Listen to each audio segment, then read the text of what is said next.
Apa yang dipakukan di kayu salib dihapuskan oleh kematian Yesus.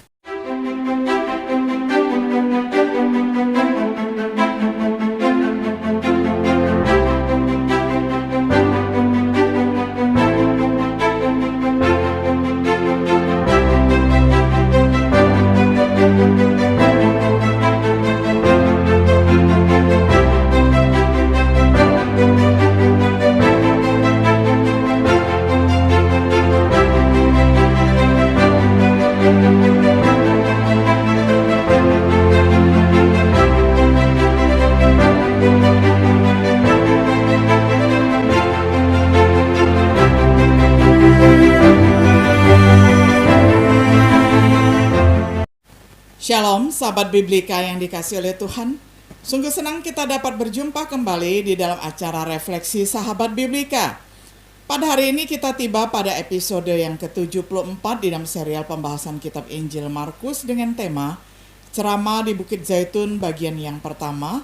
Kita akan membaca firman Tuhan bersama-sama dari Markus 13 ayat 1 sampai ayat yang ke-23. Saya akan bacakan untuk kita semuanya di dalam terjemahan sederhana Indonesia. Waktu Yesus sedang keluar dari rumah Allah, salah satu muridnya berkata kepadanya, "Guru, lihat, betapa megahnya rumah Allah ini. Batu-batunya sangat besar sekali." Lalu Yesus menjawab, "Ya, perhatikanlah baik-baik semua bangunan besar ini. Waktunya akan datang di mana semua yang kalian lihat ini akan dirobohkan sampai tidak ada satu pun yang masih tersusun di atas batu yang lain." Sesudah itu, Yesus dan murid-muridnya pergi ke Bukit Zaitun. Di situ Yesus duduk sendirian dan menghadap rumah Allah. Lalu Petrus, Yakobus, Yohanes, dan Andreas datang kepadanya dan bertanya, "Guru, tolong beritahukan kepada kami kapan hal-hal itu akan terjadi, dan apa tandanya kalau hal-hal itu akan segera terjadi?" Lalu Yesus menjawab mereka, "Hati-hatilah supaya kalian tidak disesatkan oleh orang lain. Banyak orang akan muncul dan berkata, 'Aku inilah Kristus yang kalian nanti-nantikan itu,' sehingga mereka akan menyesatkan banyak orang. Waktu kalian mendengar tentang perang yang sedang berlangsung atau yang akan terjadi, janganlah kalian khawatir karena itu bukanlah tanda-tanda akhir dunia. Memang hal-hal itu harus terjadi sesuai dengan rencana Allah. Akan terjadi perang antar suku dan antar negara, di mana-mana akan terjadi gempa bumi dan bencana kelaparan, tetapi semua itu hanyalah permulaan saja. Kejadian-kejadian itu dapat digambarkan seperti ibu hamil yang sudah mulai mengalami sakit sebagai tanda mau melahirkan. Dan kemudian rasa sakitnya akan semakin bertambah-tambah sampai anaknya lahir. Jagalah diri kalian baik-baik, karena orang-orang yang memusuhiku akan menangkap dan membawa banyak orang dari antara kalian ke sidang pemimpin agama. Dan ada dari antara kalian yang akan dipukuli di dalam rumah-rumah pertemuan mereka. Dan mereka juga akan membawa kamu untuk menghadap raja atau kepala pemerintah. Waktu itu mereka akan melaporkan kamu seperti ini, 'Dia itu juga pengikut Yesus.' Tetapi semua itu terjadi sesuai dengan kehendak Allah, supaya kamu bisa bersaksi tentang aku kepada mereka. Dan Allah sudah menentukan bahwa sebelum akhir dunia, kabar baik tentang aku harus disampaikan kepada semua suku bangsa di seluruh dunia. Dan waktu kamu ditangkap dan dibawa ke pengadilan, tidak usah khawatir tentang apa yang akan kamu jawab, karena pada waktu mereka bertanya kepadamu, saat itu juga Roh Allah akan memberitahukan apa yang harus kamu jawab. Sebenarnya pada waktu itu bukan kamu yang bicara, tetapi Roh Kuduslah yang berbicara melalui kamu. Nanti akan ada orang yang menyerahkan saudaranya sendiri kepada pemimpin agama untuk dibunuh. Juga akan ada bapak yang menyerahkan anaknya untuk dibunuh. Dan akan ada juga anak yang menentang orang tuanya serta menyerahkan mereka kepada pemimpin agama untuk dibunuh. Semua orang akan membenci kamu karena kamu percaya kepadaku. Tetapi siapa saja yang terus percaya dan mengikut aku sampai akhir, mereka akan diselamatkan. Aku memberikan tanda ini kepada kalian. Kalian akan melihat seorang raja yang memusuhiku mendirikan sesuatu yang sangat menajiskan di dalam rumah Allah dan merupakan tanda kebinasaan. Pada waktu kalian melihat bencana itu, orang-orang yang ada di Yerusalem dan provinsi Yudea harus melarikan diri ke gunung-gunung. Saya, Markus, meminta kepada orang yang membacakan buku ini untuk orang lain, tolong jelaskan perkataan Yesus tadi kepada pendengar. Yesus melanjutkan mengajar. Pada saat itu, kalau kamu berada di teras rumah, jangan masuk rumah lagi untuk mengambil sesuatu. Langsung lari saja. Demikian juga kalau kamu sedang bekerja di ladang, jangan pulang mengambil jubahmu. Pada waktu bencana itu, kasihan sekali ibu-ibu yang hamil dan menyusui. Mereka akan sangat menderita karena mereka akan sangat sulit melarikan diri. Berdoalah supaya bencana itu tidak terjadi pada waktu musim dingin. Karena kalau musim dingin akan lebih susah lagi. Karena pada hari-hari itu akan terjadi kesusahan besar. Kesusahan seperti ini belum pernah terjadi sejak Allah menciptakan dunia ini sampai sekarang. Dan sesudah itu, kesusahan yang seperti itu tidak akan pernah terjadi lagi. Tetapi oleh karena Allah mengasihani umat pilihannya yang masih hidup di dunia, pada waktu itu Dia sudah putuskan bahwa bencana yang paling mengerikan itu tidak boleh lama. Karena kalau lama, tidak ada orang yang sanggup bertahan hidup di dunia. Pada waktu itu, kalau ada orang yang memberitahukan seperti ini, lihat, Kristus yang kita nanti-nantikan itu sekarang ada di sini, atau Dia ada di sana, jangan kalian percaya. Karena di kemudian hari akan banyak orang datang dan membuat bermacam-macam keajaiban untuk menyesatkan kalian. Mereka itu akan mengakui dirinya sebagai nabi yang menyampaikan berita dari Allah. Atau ada juga yang mengaku, aku ini adalah Kristus yang kalian nanti-nantikan itu. Tipuan mereka sangat licik, sampai orang-orang pilihan Allah juga hampir tersesat. Karena itu waspadalah. Ingatlah bahwa semua ini sudah kuberitahukan kepada kalian sebelum hal-hal ini terjadi. Sampai demikian jauh pembacaan firman Tuhan dari Markus 13 ayat 1 sampai 23. Sahabat Biblika yang dikasihi oleh Tuhan, bagian yang menantang dalam Alkitab adalah ceramah Yesus di Bukit Zaitun. Diberikan tidak lama setelah Dia meninggalkan bait Allah bersama para muridnya. Tercatat di dalam Matius 24, Markus 13, Lukas 21. Biasa disebut sebagai ceramah di Bukit Zaitun. Fokus kita dalam studi ini akan terutama pada catatan Markus. Kesulitan menjadi jelas saat seseorang memperhatikan keragaman interpretasi. Beberapa orang mempertahankan sepenuhnya tentang peristiwa-peristiwa sebelum kedatangan Tuhan yang kedua dan terakhir kalinya. Orang lainnya mempertahankan sepenuhnya tentang peristiwa yang terkait dengan kehancuran Yerusalem pada tahun 70 Masehi. Namun sebagian yang lain percaya hal itu berisi referensi untuk kedua peristiwa tersebut. Bahkan mereka yang mengatakan itu merujuk pada kedua peristiwa itu berbeda dalam hal kapan acara tertentu dijelaskan. Beberapa orang mengatakan bahwa ayat 5-23 merujuk pada penghancuran Yerusalem, dan ayat 24 memulai diskusi tentang kedatangan Tuhan yang kedua kali. Yang lain berpendapat bahwa ayat 32 mulai berbicara tentang kedatangan Yesus yang kedua kali. Yang lain mengatakan Yesus berbicara tentang kedua wacana tersebut. Saat ini kita akan melihat ceramah di Bukit Zaitun di Markus 13 sebagai menggambarkan kehancuran Yerusalem yang terjadi pada tahun 70 Masehi. Meskipun itu memberi pertanda kedatangannya yang kedua kali, untuk mengetahui alasannya, mari kita mulai dengan yang pertama. Latar belakang ceramah di Bukit Zaitun. Kata-kata Yesus di bait Allah. Perumpamaannya yang menggambarkan penolakan Israel terhadap dirinya dan konsekuensi penolakannya. Perumpamaan tentang dua orang anak, perumpamaan tentang penggarap kebun anggur yang jahat, perumpamaan pesta pernikahan, kecamannya terhadap ahli Taurat dan orang Farisi. Siapa yang akan memenuhi ukuran kesalahan nenek moyang mereka, yang membunuh, menyalibkan, mencambuk, menganiaya para nabi, orang bijak, dan ahli Tauratnya yang telah dikirim kepada mereka. Atas siapa darah semua yang benar akan turun ke atas generasi tersebut.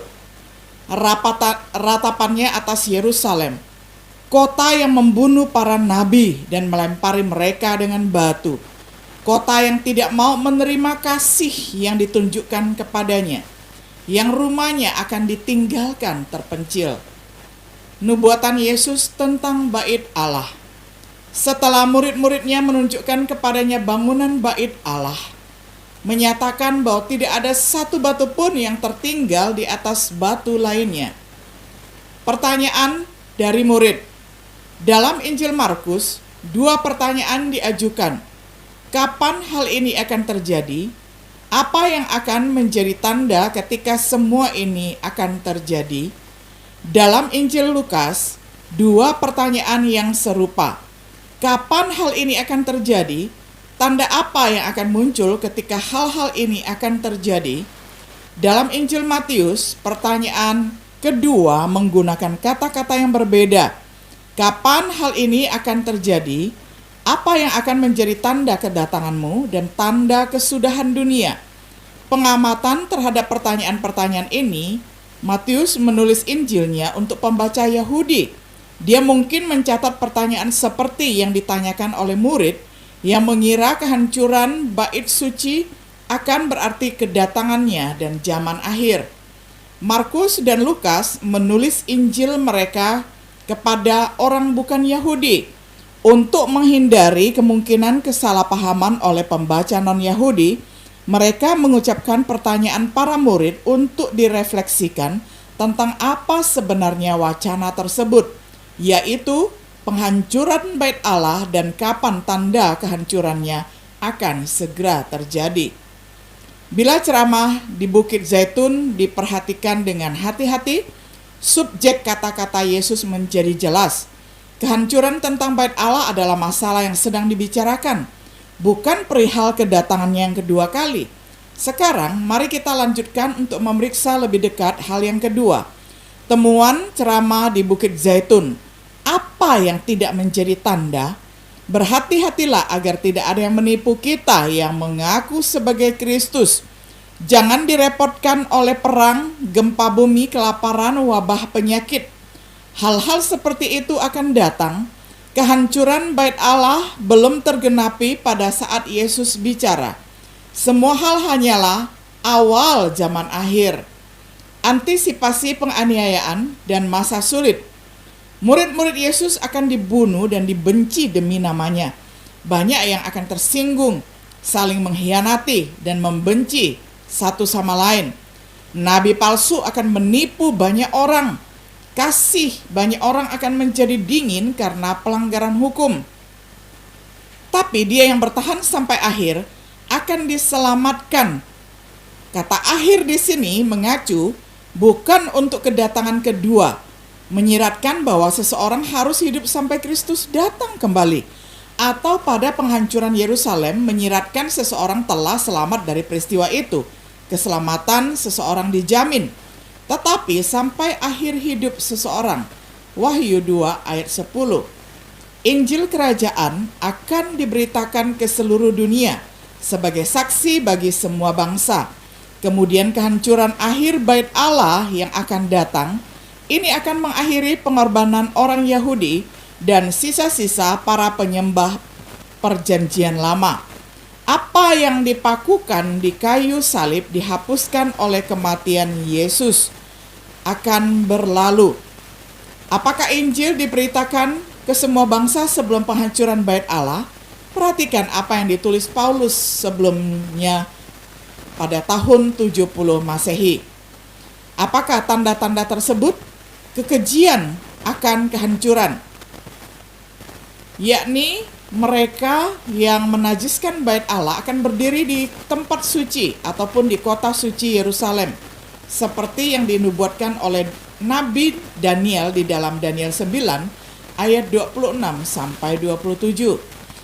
Ketika melihat Yerusalem dikepung oleh tentara, oleh karena itu Lukas menjelaskan kekejian akan kehancuran pada tahun 70 Masehi. Tentara Romawi mengepung kota Yerusalem sebelum menghancurkan Bait Allah. Jadi Yesus menjawab pertanyaan para murid, tanda apa yang akan terjadi dan kapan hal-hal ini akan terjadi? Apa yang harus dilakukan pada saat kita melihat tanda-tanda itu? Orang-orang di Yudea harus melarikan diri ke pegunungan. Jangan menunda dengan balik ke rumah dan mengambil pakaian. Ini akan menjadi waktu yang sulit untuk ibu hamil dan menyusui. Doakan agar tidak sedang di musim dingin, saat sulit bepergian, atau pada hari Sabat ketika gerbang kota ditutup untuk perjalanan. Karena akan ada kesengsaraan besar meskipun waktunya dipersingkat demi orang-orang pilihan. Lukas menjelaskan sifat dari kesusahan ini. Seorang jenderal Yahudi yang ditawan oleh orang Romawi sebelum kehancuran Yerusalem pada tahun 70 Masehi menawarkan ringkasan ini. Semua bencana yang menimpa bangsa di dunia masih kecil bila dibandingkan dengan yang menimpa orang Yahudi. Dalam pengepungan Yerusalem tidak kurang dari 1.100.000 orang binasa. Selama Paskah ketika lebih dari 3 juta orang Yahudi berkumpul, di provinsi sekitarnya 250.000 orang dibunuh, 97.000 orang ditawan, beberapa orang dibunuh oleh binatang di teater Romawi, beberapa orang dikirim untuk bekerja di Mesir, yang lainnya dijual sebagai budak.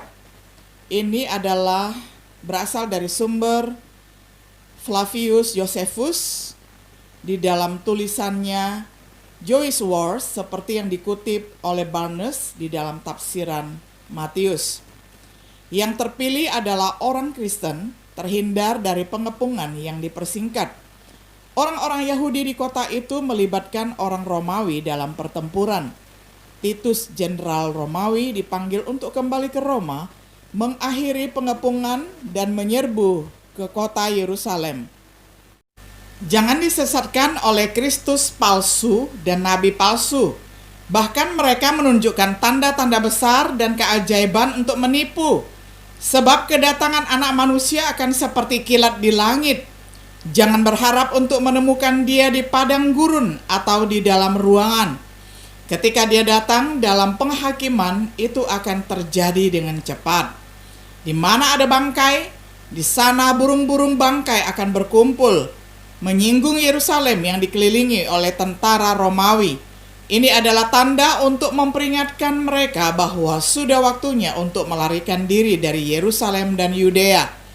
Kesimpulan, sejauh ini, semua ini menggambarkan penilaian lokal yang tidak dapat dielakkan, di mana Yesus memperingatkan orang-orang di Yudea tentang apa yang akan datang, di mana mereka diberi tanda agar mereka tahu kapan harus melarikan diri. Memang banyak orang yang percaya bahwa sampai ayat 29 atau 35, Yesus menubuatkan kehancuran Yerusalem dan Bait Allah memang terjadi pada tahun 70 Masehi. Ini tentu saja tidak sesuai dengan penilaian yang mendunia dan tidak terhindarkan, seperti yang akan menjadi ciri kedatangan Kristus yang kedua kali, seperti yang diajarkan Paulus dan Petrus kepada orang Kristen di seluruh dunia, yang tercatat di dalam 1 Tesalonika 5 ayat 2-3, 2 Tesalonika ayat 1, 2 Tesalonika pasal 1 ayat 7-10, 2 Petrus pasal 3 ayat 10-12. Pelajaran kita selanjutnya akan melanjutkan ceramah di Bukit Zaitun, bagian yang kedua dimulai dengan ayat yang ke-29. Yang pasti terjadi seperti kedatangan Kristus yang kedua kali. Tapi apakah benar demikian? Atau apakah Yesus masih menggambarkan peristiwa yang berkaitan dengan kehancuran Yerusalem? Eusebius sekitar 300 Masehi di dalam Ecclesiastical History menulis tentang umat Kristen mengindahkan peringatan Yesus dalam Matius 24 dan melarikan diri dari Yerusalem saat dikepung oleh tentara Romawi. Semoga kita juga memperhatikan kata-kata Yesus dan tidak disesatkan oleh nabi palsu dan Kristus palsu. Jangan diganggu oleh perang, kelaparan, wabah, penyakit, gempa bumi, atau bahkan penganiayaan. Tetapi bertahan sampai akhir dan tetap setia kepadanya dan menantikan kedatangan keduanya di hari terakhir. Sahabat Biblika yang dikasihi oleh Tuhan, kiranya peringatan ini boleh memperteguh iman kita bahwa memang kehancuran Yerusalem sudah terjadi pada tahun 70 Masehi dan juga dirangkaikan dengan kejadian bahwa Tuhan Yesus akan datang kembali suatu hari kelak di mana tidak ada seorang pun yang tahu, hanya Bapa yang tahu. Dan itu menjadi pengharapan besar bagi kita semuanya. Kiranya Tuhan Yesus memberkati kita semuanya. Shalom.